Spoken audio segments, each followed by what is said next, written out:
Homeostasis by Jeff Witzeman, marked safe, from looking for the easy way out and ready to build the new earth.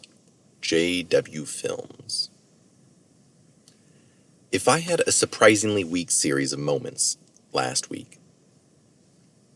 Let me start that again. I had a surprisingly weak series of moments last week, and I'm not ashamed to admit it.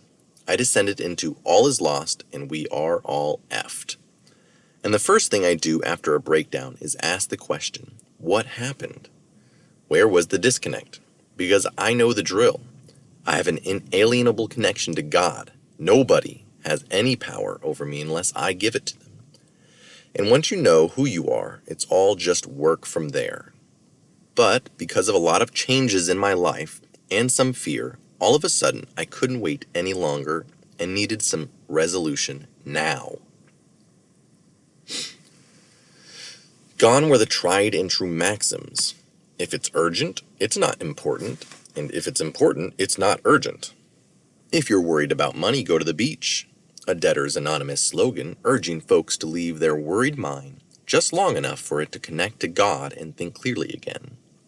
You ultimately have nothing to fear. When in doubt, get a sense of humor about the object of fear and laugh about it with someone. Thankfully, I'm not alone.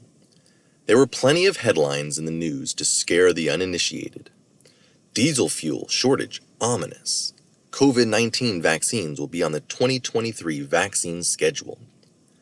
The Stu Peters Network released a trailer from their new doc, Died Suddenly, coming November 21st. Oh my! If that's not enough to send your heart into overdrive, nothing will. But here's the deal. These headlines don't change anything. The psychopaths are losing and will lose. We control our destiny. This is all part of the ascension process, completely necessary. Frightening, yes, but not in any way a mistake. Think of the headlines over the past couple of years. How many have been an attempt to scare us into submission? And when have we really not been able to get what we need? So let's talk about homeostasis, or stability in the face of adversity. The number one quality for me, hands down, is a healthy distrust of everything, including and especially the stuff in my head. As they say, my brain is a dangerous place. I never go in there alone. When I have an urge or an instinct, that is only one part of my awareness that is reacting. It usually takes me some time to move from the reaction to the truth. Sometimes the reaction is spot on because it has gone through years of learning the same lesson. But other times, I haven't fully processed my trauma and I'm coming from a victim place. The victim's space will slay me every time. So what healthy distrust does is give me the space to say, I'm not going to act on that emotion for now and wait for the truth to settle in. At least a truth that allows me to act without hurting myself or others. Number 2 is the right use of will or discipline, which has nothing to do with best-selling authors' version of control and manipulation of divine souls. For me, it is being relentless and on guard to take a break, be gentle, make a shift from the doom and gloom. I plan fun every week, and then I plan some more. I have a list of folks I communicate with regularly that make sure we stay in the safe zone of building something gentle every day. I spend time actively looking for the miracle, whether it comes in a plant, a bird, a sunset, or food. I understand if number 2 is hard to do. If you're like me, you've got an agenda inside that overrides everything and tells you that if you don't accomplish it, you're nothing. Here's how the great Joe Dispenza looks at it. We're not getting away from this soul or body. It's with us for eternity, and the issues in our life are things we chose on some level to work through. So if, God forbid, we chose to end our lives, we really wouldn't be able to do that. It's like the movie Groundhog Day, where we just keep reliving the same thing over and over until we transform it. So again, the question for me that works every day is, how can I gently build something? rather than how do I get or accomplish what I think I need to get. Number 3, getting the emotions in balance. How many folks have fear as a dominant emotion? How many anger? Or how about both?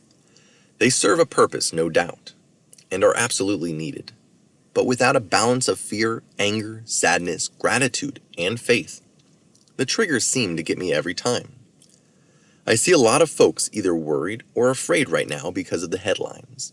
And as I go through my own battles to free myself from a rapacious, insatiable government, I sometimes fall victim to crippling fear.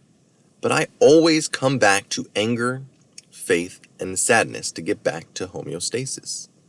Anger as in, get your filthy hands off my children and my property. You've crossed the line for the last time, and I will exercise my inalienable connection to God to drive you back into the hole you crawled out of. Faith as in, we know the end of the story. God wins. And sadness as in, I lost something in childhood I will never get back. For more on innocence lost, check out the song Don't You Worry from Oh Wonder. There's so much to be said about, I tried to correct it, but it's correct. There's so much to be sad about, and I find the tears to be so restorative and grounding, especially if there is the faith and fun to go along with them. When in doubt, return to the 3 great truths of the universe. All is well, you are loved, and you can trust what's inside you. In the end, I'm convinced we work our way out of this pandemic and tyranny. This is the nudge we've been waiting for. We are not trying to do too much.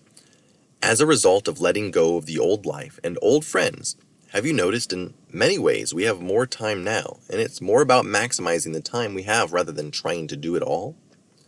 There is no savior in human form that is going to make it all better. We are the heroes we've been looking for,